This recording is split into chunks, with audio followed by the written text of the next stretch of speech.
আমি without makeup shoot করছি, just ঠোঁটে একটু লিপ টিন্ট লাগিয়েছি, আর কোনো মেকআপ নেই। তোমরা আমার ফ্ললেস স্কিন দেখতে পাচ্ছ। আমি না একদম স্কিনে সমস্তটা মানে ফেস ওয়াশ থেকে শুরু করে ফেস প্যাক সমস্তটা আমি হোমমেড ইউজ করি। তো আমি ভাবছি যে এই গরমে তোমাদের সঙ্গে homemade face wash, homemade face pack সমস্তটা শেয়ার করি, যাতে করে তোমরা আমার মতো এরকম ফ্ললেস স্কিন পেতে পারো। কেমন আইডিয়া, তোমাদের সঙ্গে শেয়ার করি? Hey guys, welcome back to my channel Sneha's diary.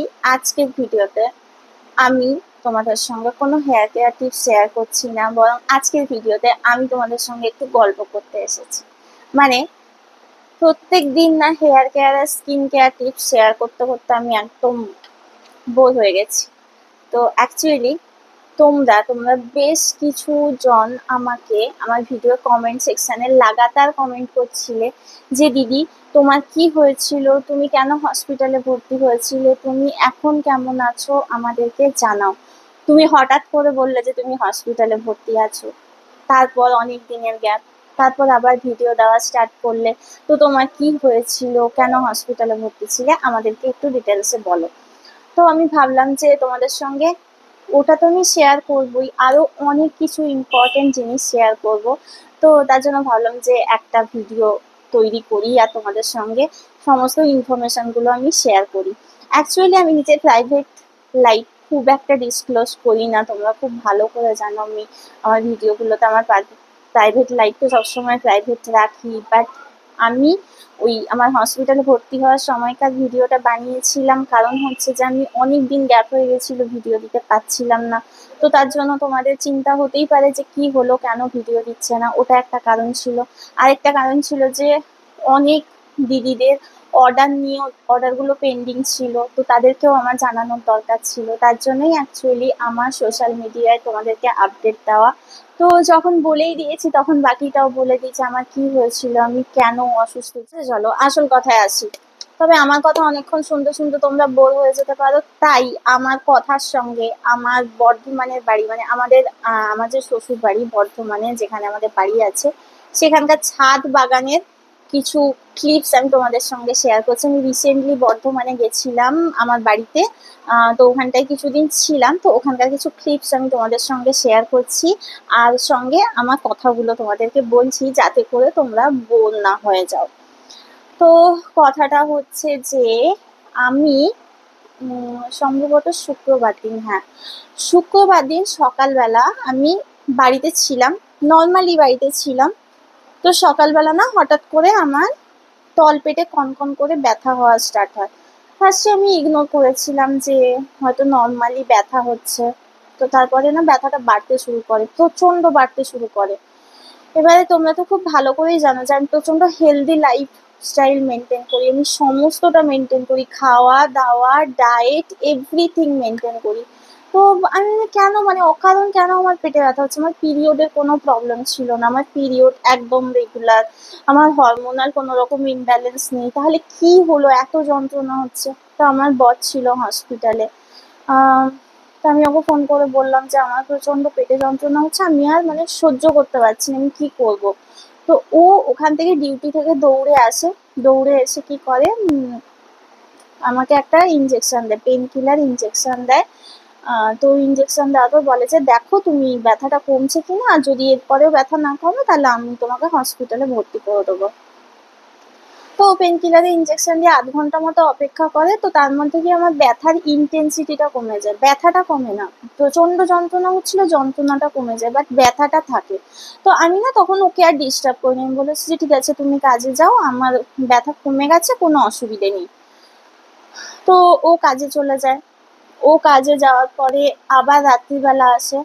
তো রাত্রিবেলা এসে যখন দেখে যে আমার ওই যন্ত্রণাটা নেই, বাট আমার ব্যথা আছে, তো আমাকে বলছিল যে বারবার যে ব্যথাটা কেন আছে, এতক্ষণ কেন ব্যথা হচ্ছে, চলো তোমাকে হসপিটালে ভর্তি করে দিই। আমি রাজি হচ্ছিলাম না হসপিটালে যেতে, কারণ আমি সিরিয়াস কিছুই ভাবিনি, আমি ভাবছিলাম জাস্ট মাইনর কোনো কিছু একটা হয়েছে, ঠিক হয়ে যাবে। ওই সময়ের মধ্যে কি হয়, আমার যে কুকুরটা সুজি, ও না ও কি করে রাত্রিবেলা ঘুমানোর সময় আমার পেটের ওপর মাথা দিয়ে ঘুমায়। ওর এটা হচ্ছে ওর অভ্যেস। তো ও কি করেছে, আমার পেটের ওপর মাথা দিয়ে দিয়েছে। ও যে আমার পেটের ওপর মাথাটা দিয়েছে দড়াম করে, তখন আমার পেটে প্রচন্ড একটা যন্ত্রণা হয়, মানে বোঝাই যাচ্ছিল যে পেটের ভেতরে কতটা ব্যথা আছে, মানে এতটা ব্যথা আছে বলেই ওরম যন্ত্রণা হচ্ছে। তো তখন আমার বর বললো যে মানে এটা তো একেবারেই ঠিক নয়, তোমার পেটের মধ্যে মানে যন্ত্রণা আছে, তুমি এক্ষুনি চলো, তোমাকে হসপিটালে ভর্তি করে দিই।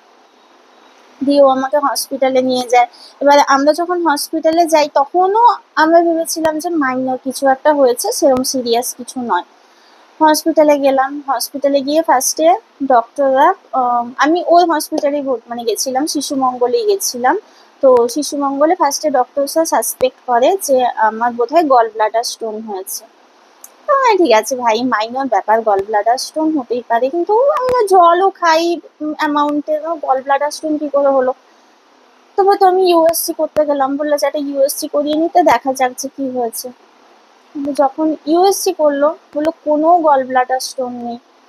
তো কিছুই বোঝা যাচ্ছে না ইউএসসি তে কি হয়েছে।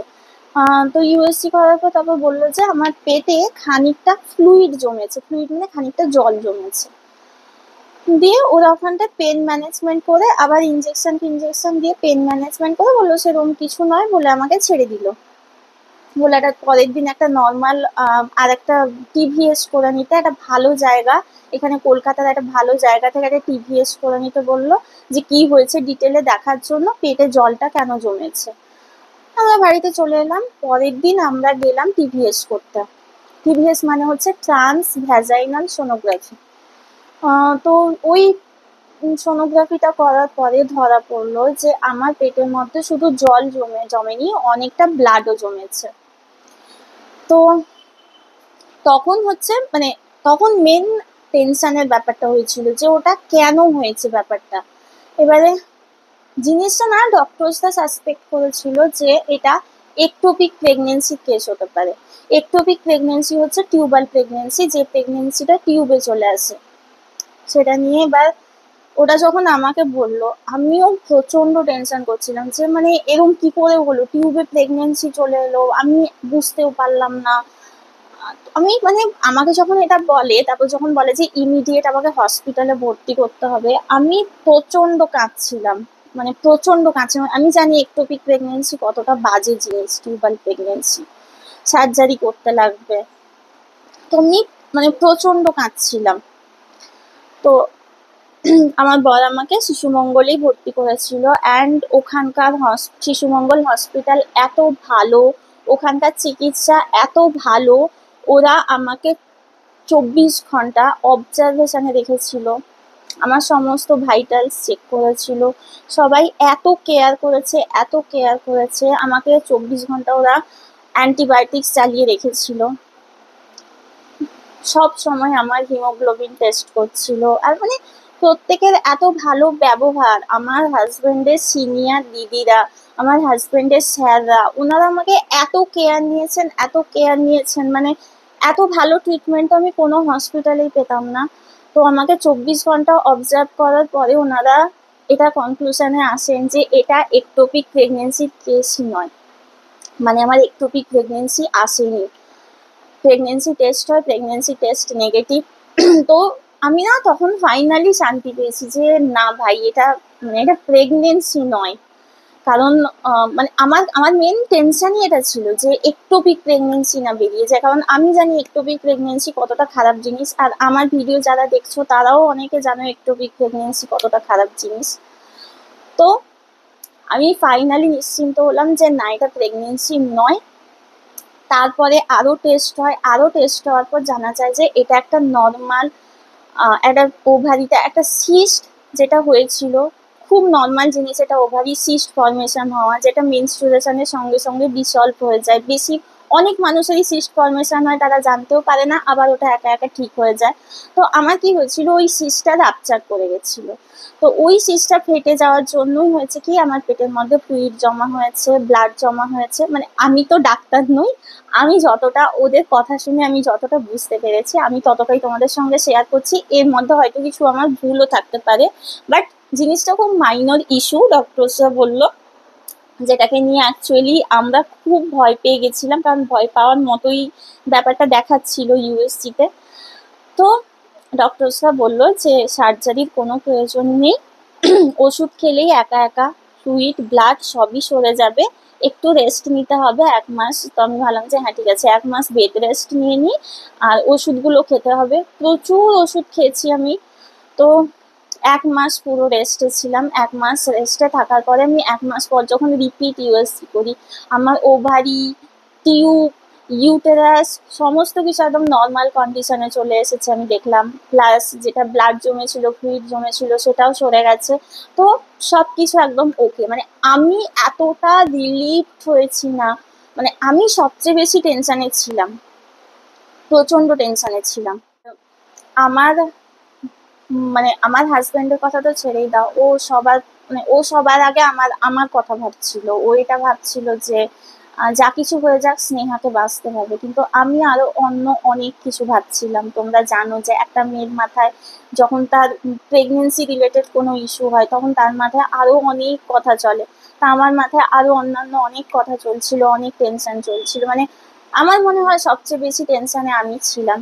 তো সেই সিচুয়েশনে না, আমার বাড়ির লোকেরা আমাকে এত সাপোর্ট করেছে, আমার বাড়ির লোকেরা, আমার ফ্যামিলি মেম্বার্সরা, মানে না বললে না ইনজাস্টিস হবে। আমার শাশুড়ি মা যখনই শুনেছে আমি অসুস্থ, আমার পেটে ব্যথা, বর্ধমান থেকে দৌড়ে এসেছেন। বর্ধমান থেকে দৌড়ে এসে আগে আমার কাছ থেকে সুজিকে নিয়ে গেছেন, যে আমার হাজবেন্ডকে বলেছে যে স্নেহার যা যা ট্রিটমেন্ট লাগে তুই ট্রিটমেন্ট কর বাবু, আমি সুজিকে নিয়ে চলে গেলাম যাতে করে তোদের কোনো অসুবিধে না হয়। আমি সুজিকে তো বাড়িতে ছেড়ে দিয়ে কোথাও যেতে পারতাম না।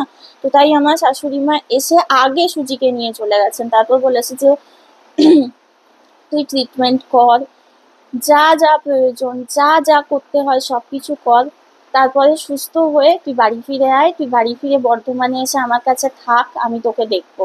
মানে এটা যে মানে এত বড় একটা হেল্প না, এটা হচ্ছে সব থেকে বড় হেল্প ছিল আমার। আমার বোন 1 মাস ধরে আমার কাছে থেকে, আমি বেড রেস্টে থেকেছি, আমার সেবা যত্ন করেছে, এভরিথিং করেছে। আমার মা বাবা প্রত্যেকে এসেছিল। আর আমার হাজবেন্ডের কথা তো মানে আমি কি বলবো, ও আমার জন্য মানে রাতের পর রাত ঘুমোয়নি, এটা ভেবে যে স্নেহার কি হয়েছে, স্নেহার কিছু হয়ে গেলে কি হবে। মানে ও নিজে একজন ডাক্তার, তারপরেও ও মানে ও তো এগুলো দেখতে অভ্যস্ত না, এই শরীর খারাপ অসুখ এগুলো দেখতে অভ্যস্ত। বাট যখন নিজের মানুষের কিছু হয় তখন বোঝা যায় যে কতটা কষ্ট লাগে।